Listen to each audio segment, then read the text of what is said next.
egbe din mi fe mawo de chomi kaka je egbe ona mi àlàáfíà mo ma ri ke ba àlàáfíà na den to ko mi ton leme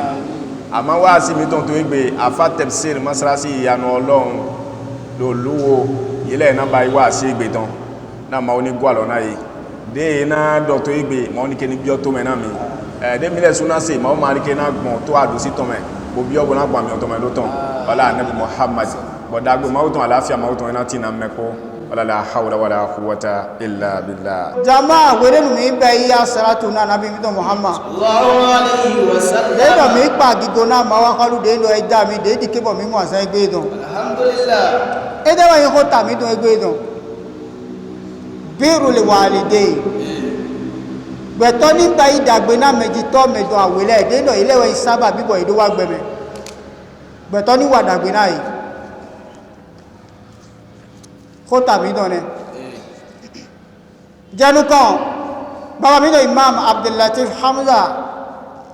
mi kò dẹ̀ yẹ̀dọ̀ mẹ́ fífà dọ̀nà yìí ma ọ ní kẹ́ iná mi àti Imam dégbò igbó zánlẹ̀bí bàbá mi lọ Imam Abdurrahim Motar Mujadidu Dini Damala bàbá mi lọ Imamu Udheza Hamza bàbá lẹ́lẹ̀ yóò sùrù alìkíyàmà ma ọ ní kẹ́ iná mi iya adegbo igbozan novia di medawo mo ni ke me bina mi baba mi do imam agba imam luwo imam central ye rasul ye tingbo mi gboro wole binu ye gbo mi gbo ye be tafsir lona mi ye ma ka so jo mi do wole binu ye no tingbo mi gbo ye tafsir lo ko ejidon ena inu kumi doji ko le bi jawe ye no tingbo mi gbo mi ko àlàáfíà sin de na yi baba jijo ati àlàáfíà de suma ona be na mi chicho do credo zando wole binu ma ona dike bo na tingbo mi go cheche mi don bo ma o don bo ma dike na gble cheche mi don bo wa ina to mi don lego ma dike na gble fide gigo mi do je do dagboji ma dike na no tero flen ena do yi nu korogo ila le amam insha Allah mi ko àlàáfíà sin de na baba ma ona tingbo mi go ena go do baba mi do Khalifatul Akbar afa mi don baba de jimi mi ko àlàáfíà sin de na yi baba mi do zikrullah alijabati mi ko àlàáfíà sin de na baba ma oni tingbo baba gona mi ti chodo wole binu asko le bi me ni tingbo igona mi ala la ilaha illallah kun fa yakun mi o de na jama mi don jama lo don le bi do sunu me do yunu me yo ko waji me ko ati afa jana sile Muhammad Sabur Abdul Majid mi le bi mi ko de na do dona ma do àlàáfíà ma do na tingbo mi go ati operateur mi don le mi ko de supona mi do dona maudun àlàáfíà modo ina tingbo mi bo jama ko ta mi do en beru le walide gbe to ni wada gbe na meji to awele le mi wa kon surat al-Ahqaf aya fotonto surat al-Ahqaf verset 15 maudu ko do na yen ko je ko بعد أعوذ بالله من الشيطان الرجيم بسم الله الرحمن الرحيم ووصينا الإنسان بوالدين إحسانا نعم ووصينا الإنسان بوالديه إحسانا حملته أمه كرها ووضعته كرها وحمله وفصاله 30 شهرا حتى إذا بلغ أشده وبلغ 40 سنة قال ربي أوزعني أن أشكر نعمتك قال ربي أوزعني أن أشكر نعمتك التي أنعمت علي وعلى والدي وأن أعمل صالحا ترضاه وأصلح لي في ذريتي إني تبت إليك وإني من المسلمين لما ذكر سبحانه وتعالى في الآية الأولى التوحيد والإخلاص والعبادة ووصينا الإنسان بوالديه إحسانا جنوكم de ma o flenu mi do gbona gbeto ni yiro ma o do dopo de lo e ma pe awe e ma pe aton maudo poe dendo uwe misi gaze sisen ne sisen le bi papata ma wa kholo de minaze so yi wa wasaina linsana biwalidayhi ihsana adi mini be wiwe gbodo ma wa kholo de lu eda mi gbo were nu ma wa frin nu mi do gbo ene le dari do aya de lu ejenu kan de mi ki ado surat al-aqaf do sura de do mi de we mi do be tafsir ko eji don were nu ma frin nu mi do gbo aya titale dari ma wa do di dona mi do aya sotonto do surat al-aqaf me de ma do di dona je gbeto wi ma do je de gbeto wi bo mi da ro gbe me wa wasaina linsana biwalidayhi ihsana wedenu gbeto wi yoro ma wa idopo e ma pe awe bo mele wa be wiwe gbodo ma wa kholu de jagbo bo nde isi sele bi papata mele wa se sedo ma wa kholode wal istiqama mele wa no tero ma usi hukanji de do mele ma zepa ero akukade ma uzedo tedie eno tedeje e ma zali ma wa do didona wero meji todo awe de do ilewe isaba bi bo ado wa gbeme adona be dagbe na yi wasaina linsana biwalidayhi ihsana ma wa do iya do de jiwe baba do de jiwe de do ilewe isaba bi bo ado wa gbeme mi wa do doda ina je gbetovi de do atindo gbeme do mi awe nele amahabo iye boro danu wa wasaina linsana biwalidayhi ihsana na mi wa pon suratul isra aya 23 ede ma odo di dona mi friend ma so dona mi do wa ko do rabbuka ala ta'budu ila iya wa lil walidayni ihsana rabbuka la ta'budu illa iya ma odo mi pachena jemede do ayi malenu adodo ayi muslimi ma odo mi pachena we wa ko do rabbuka ma wa ko de ndo edawe e pachena do ama habo sende gode gbofo na mi le ma odo do mi le dawe do gbero me wa qada rabbuka la ta'budu illa iya ma odo ama habo sende gode do gbofo na mi le ma u leyin sisele bi papata je ma u de we anaze sedo wabil walidaini ihsana mi ko de ma odo mi ma o pase gboro sinde sisele bi mi le ogbeto na lita ina nde vode ma timbo ogbeto siga lita ina gbonfo na mi le ma o ala ta'budu illa iya mo wa lo atifu mo wa ze iya gbodo babagbo wabil walidayni ihsana ma wa ze ko ido dogoro iya de jiwe baba de jiwe ani be idagbe na yi do yelewe isababi bo ado wa gbeme jama mi ko wa san baba mi do Abu Daud de to di dona mi lo ko ido me edo di do قالت ام سعد لساند edo ya deji sand edo di dona ovi edo de no irodo sand ewa di do alaysa qad amara Allah bi ta'ati liwalidayn do me do mo we pache werenu mawu e pache do milewe idonalita ina eme mawu lo se je na so pache do mro meji to me do awede do yelewe saba bibo ido wa gbemelo gbeto do na kodo okode ido na me gbeto na kodo gbeto na be dagbe na yi eme mawu do mo do Qur'ani me ya werenu iya lo ato mo do na vie don sand lo e wa to mo do ne e wa do werenu mawu pache do mo era fala akala ta'ama amawadi ke bo ummundu wa ashraba amasadi ke wa ashrab wa amazadi ke bo mu to bigode ma o be na we me Allahu akbar hatta takfiru billahi kaka wa bai mayi sena ama agbegbe na kode mawudo kode achekipade mawupa agbegbe na wa qada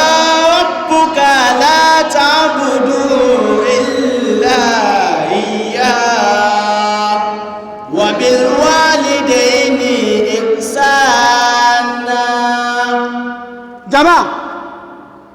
nero mi pon iya de lo ejigbe to wa gbeme iya ni mai mede isin ga do dan baba de lo ile we saba bi wo gbe to lo wa gbeme baba ni mai baba de gbe to na do dan afa le do ko ito me ye ro iya de lo eja ji fi lo gbeme e ro to crack ton e iya lo no mo we cho fi de eja ji lo gbeme fi lo do no wa gbeme do tita era so oba to le hamli tukla wedenu yara ehin adogogba ofirodan yan ko deji tukla deji jogo lonu wetin ofiro siho wedenu eje tukla nepo tukla aweto itukla de yaji wedenu ejaje ofirodo gbeme ejaji firodo gbeme wedenu yajaji fi mi amoro ku da ogbedawe wacho filondo wa gbeme mauna bloke iya lo si gbogbo we bona iya lo si gbo ni noti eya era ki cambio do o vide jagbelo me ati iya lo me deto mi na ide me mi amoro woro volanu nevi bibai iya lo na wa gbe ofiro ma ati woro volanu ofiro na wa gbe iya lo na yi wole volanu mina ji iya lo gbo bona ji fi lo gbo wa qada rabbuka alla ta'budu illa iyyahu nero mi so to so fún ẹ sana imma yablughanna indaka al-kibara ahaduhuma aw kilahuma fala taqul lahuma uffin wa la tanharhuma wa qul lahuma qawlan karima mi wa to so fún ẹ de to crack tonton de no vino enu mo wedenu eja ze ovi wa gbe wedenu ejivi boyi ovino when to crack ovi pipon wedenu ejivi rogodo anode wa ni na vi lo to crack tonton ne ena na no e kakana okwedopo kwe awe wecho ovi lo ena no epo ena so bele kikun ena na ndudu ena do titoju edan ena do bowure ne kakabo vi lo na wa yi ovi do gbeme wa wasaina al-insana biwalidayhi ihsanan hamalatuhu ummuhu kurhan wa wada'atuhu kurhan wa hamluhu wa fisaluhu 30 shahran jama alukurani edo hodo ere wedenu yara jivipo ena nanu ena toju edan kakana salasuna shara وحمله وفصاله 30 شهرا na osun ogba 30 salasuna shara Allahu akbar osun ba وحمله وفصاله 30 شهرا ebe ku ya weda jama mi pon mi vino de wa dinle ko na bi mi do anu na vile suntropo vino de vole eji fi vino be sunropo e do vino anu no gba e ku le ko na vino yi nde ma we dotole ga do na mi do dotole ne eji fi suwa e do vino e do vitaminu ti do anu de eni na vi me antibiotic de me e do le bi o pese de me doctor de do mo doctor ma ko ta me bro alukurani ya wa doctor lo de bojo wa wa mi fino de do mi ti lo gbeme ni le وحمله وفصاله 30 شهرا kromi mi amoro video ina eji bo ye ma be koko pe ye ma be ndudu gbemedon gijagi yele pe bo ye vogo na no egaji kaka na su tropo podi mene no ma ya kwani le amoto to le do na mi ro wecho anano bele ndudu jado ndudu mena ovi lo ni do su tropo we anokele ne vilo na anokele kata e anocho kaka na su tropo ene ana bele ndudu le sonu ne pere kaka su chene mi amro fi mo ko don le muno ya uja sezo isono bi ta me don e no pe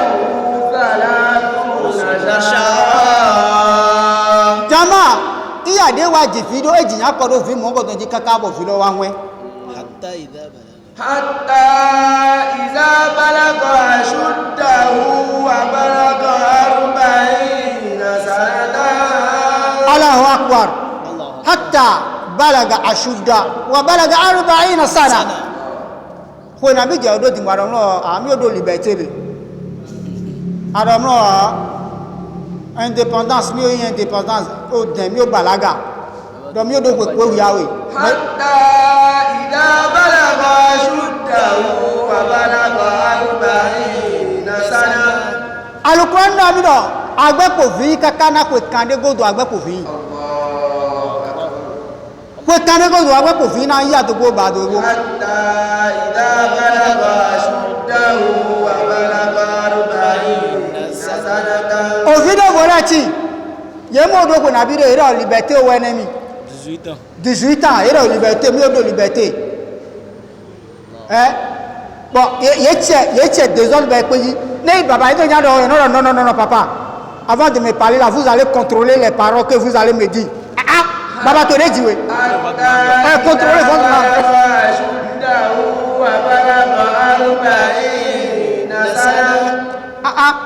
mi mo do gbede mi re ti gbero o dio Allahu Akbar gbema dio ne mi de gbemele to di dio be mi vire wa dile mi dike mi ni dibusi ma o حتى إذا بلغ أشده وبلغ 40 سنة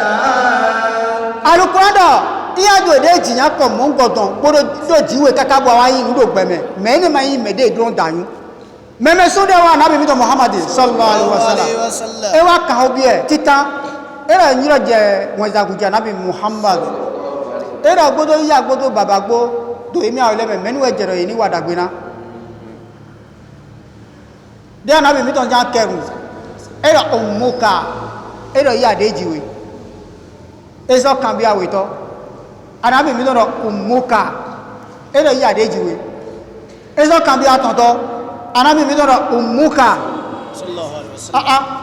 ezo kan bi eneto anabi mi loro abuka mi pon eyo ya si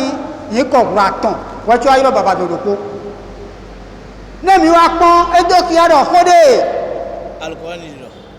nuye tole do na mi do to clear de yano je wacho video yin video gbeme do tita to clear ko gba yin don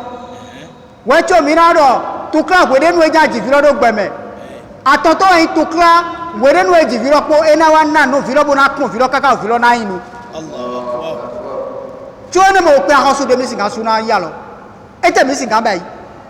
إما يبلغن عندك الكبر jama sunugbo yorugbo eyan mi ni wa kan bi owe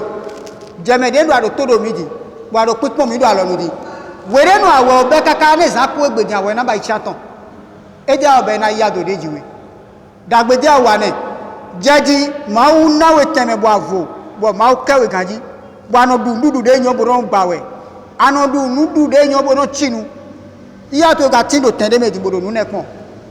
wa ga diro ko me fifi ma u don ni mo we na mo we pon إما يبلغن عندك الكبر Ovido wa dile mi di kena mi ni ne nu baba le don mi ni ne dogo mi don أحدهما أو كلاهما ni amodu di ke baba do dejiwe ni modu ni amonu di ke ya do dejiwe ni monu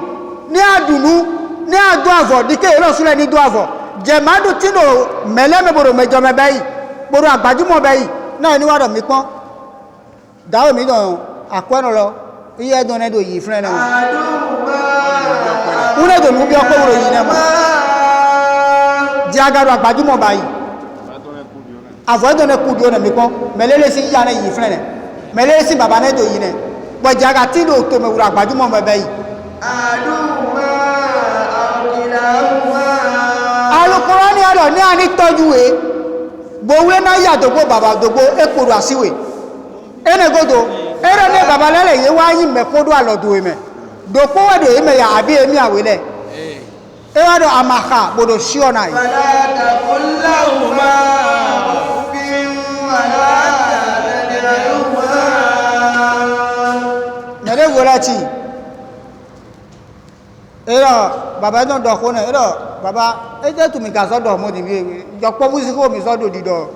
maga yin yo po bu le bo mi do ko mo ko to do la ilaha illallah فلا تقل لهما أف ولا تنهرهما Al-Qur'ani wa yin ko de no we de no e pe e do na mi do suratu yasin oro wa nu amiruhu nuna kisu fil khaliqi afala yanqilu afala tanqilu Allahu akbar ero mawdo mina ko mi ko do lakai me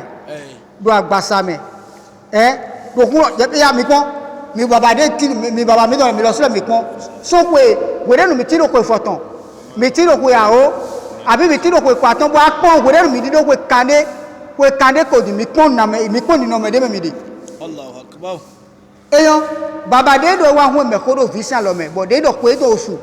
mi abodo ina aso ale ko je yo powusi aliji bo khode e ma jedo me ko ni do ina to ko le do mo na do yo powusi ho do Al-Qur'an do je vi de do baba ti wa je mo do alo to me bo ti gbo je gwa ma ha bo lo chione bro baba de ko de do mi de ne wa qulahuma qawlan karima وقل لهما qawlan karima era ne aja do ko na baba to yi bodo ya do gbo de ndo ejiwe de do ehun me ko do alo me na we ko de yan ho ape ko de ji acho wu ani no do na yi jama egbedo ma ugan mo na رب أعوذني أن أشكر نعمتك التي أنعمت علي وعلى والدي وأن أعمل صالحا ترضاه وأدخلني برحمتك في عبادك الصالحين. jama ete wa yin jahatu ro gbo meji tole dali o de we ananu ko na ido gbele binu do mo ni kei ne do e chi no gbeme ana wule bo na yi ne do e wa ku ananu ko de na yi na mo ni kei bo ananu ana dido ko do me na do baba jere ye ji ya do je mo ye je to kla do ji ye ma di kebo ara mi ko apejuwe òfin no de do to anu na òfin edo kun o de do singa pon akokoro awon ti me na fi robi abi esinga pe sino to esinga ko sino fi de ne de do esinga do fi rokin alikiyama e ma ba imo e toju yi e do fi je nde ma habo je asu ne do vino do fi toju kakabo nde je vino gole ibo jabe mi na pon ina chi apatu je mi akun fi je nambo mi pon o de o vino vera vino do Allah bo je na wa inu jibo ara do na wa e to yin ne e je won ti lo su pa ne e je pon we tata lo su mi aworo vie ne nu to gbeze no gbere wa ma odora mi do ko me vivi meji tole don wa ko me vivi ma udon mo do ko lo ko me vivi ko me gbere don ko me gbere ma udon we vide pepe de jiro do gbeme ni yone ni zagbe na gbe don ni jacho e ma duna meji to do boro dani ne melele iso meji to e no gbeme bo tin gbogbo kakabo e wa ku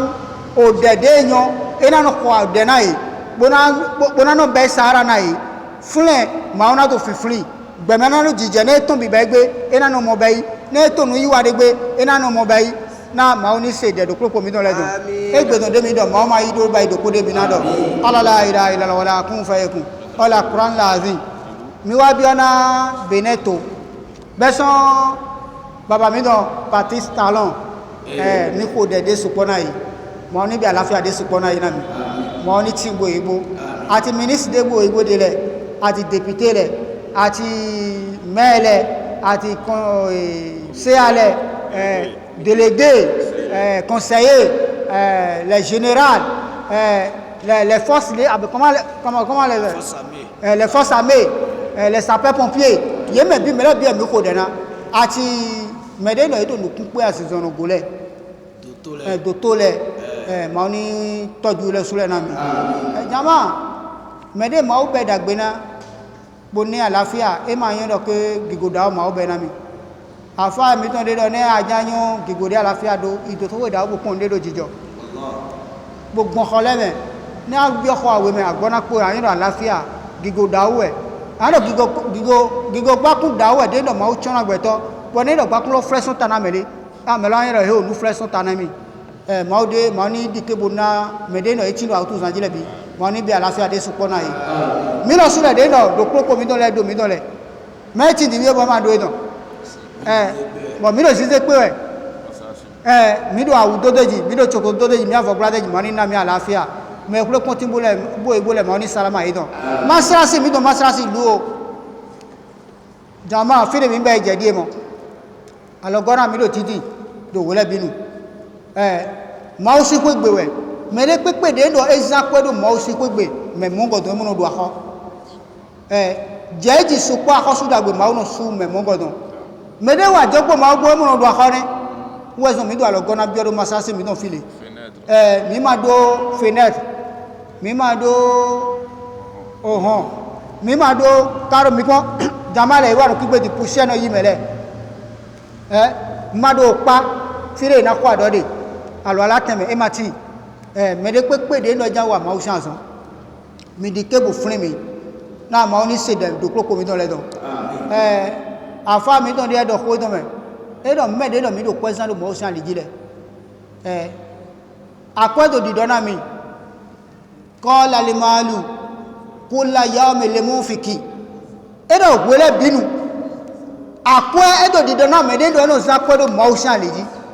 zada li ilahu ziyadatan adi anfa do me mo godon ko de zede do motion leji mauni wa ze kwelo mauno do kwelo eno jeji suko ba ine do adokun do me do nu iwa do le bi me ne wa imo nyamoro mere pepe de no do kwezara mausan legi melo ni bi akesi nyamoro changement na tin do nu iwa do le bi me nu kon ina tin do azon do me do le bi kwata me me de mo za kwedo mausan legi mo do aho wezon nde pepe de mi do na mi ni wa gwa lo na mausi fegbe ma do ko fo si amo ni amo karo be wa si egbe don zon afa tafsir sinu me na maoni dike bo dike mi ni ba su fe ton to gbe àlàáfíà mawuton dagbe mawuton ena tina melebi pátápátá musulumi ni to gbeto melebi complet mawuna dike bo mina fo awelo ko dagbe po àlàáfíà de mina lo bayi gbigbo gade mina lo bayi mawuna du gbeto na mi wala nabi wa muhammad bena atoro fún ìlú wa ìlú Benin Ọlọ́run dákun Ọlọ́run kó kún wa lọ́wọ́ Ọlọ́run mo fi wálẹ̀ ìrọ̀rùn Ọlọ́run dákun tá fi sílùú náà fún wa wala muhammad karim atoro àlàáfíà fún gbogbo wọn imam gbogbo àwọn alfa àti gbogbo àwa náà tá jẹ́ mùsùlùmí lágbàáyé àlàáfíà àtẹ̀mí gúngùn Ọlọ́run má ṣe yọ̀ǹda fún wa ọba tó fún wa ní Ramadan náà bẹ̀rẹ̀ tá gbede bí agbede yìí gbogbo ìtókù náà Ọlọ́run má ṣe ṣe nírọ̀rùn fún wa wala ànábì wa Muhammad wá sí ta gbọ́ lónìí lẹ́nu àfá tafsiri wa Ọlọ́run ní ṣe ní àgbọ́má èyí tẹ́ sọ lónìí Ọlọ́run ní ṣe lásọmá wala ànábì wa Muhammad gbogbo ẹ̀ bàbá wa kíyìn Ọlọ́run má ṣe járe pẹ́ Ọlọ́run járe yá jìnà wala la hawla wala quwwata إلى الأمام إن شاء الله والسلام عليكم ورحمة الله وبركاته